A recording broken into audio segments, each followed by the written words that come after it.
2 cube into 3 into 5 square into 7 2 அடுக்கு 4 into 3 அடுக்கு 2 into 5 into 7 அடுக்கு 2 இன்ட்டு 11 மற்றும் 2 இன்ட்டு 3 அடுக்கு 3 இன்ட்டு 5 அடுக்கு 4 இவற்றின் மீ போ மா காண்க.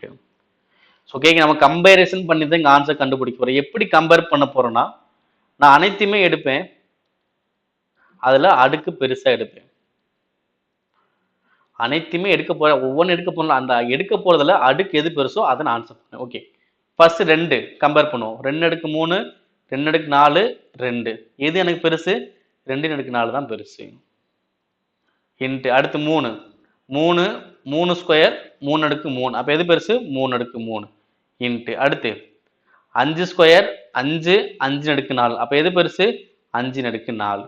இன்ட்டு அடுத்து என்ன இருக்கு? 7 7 ஸ்கொயர். எது பெருசு? 7 ஸ்கொயர். இன்ட்டு அடுத்து வேறு எது இருக்குங்களா? 11. அப்போ 11 அப்படியே போடுங்க. அப்போ ஆன்சர் என்னது? 2 அடுக்கு 4 3 அடுக்கு 3 5 அடுக்கு 4 7 அடுக்கு 2 11.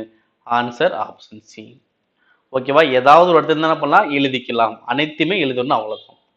அது எதாவது 2 3 இடத்துல இருந்துச்சுன்னா அது அடுக்கு பெருசாக எழுதணும், அவ்வளோதான்.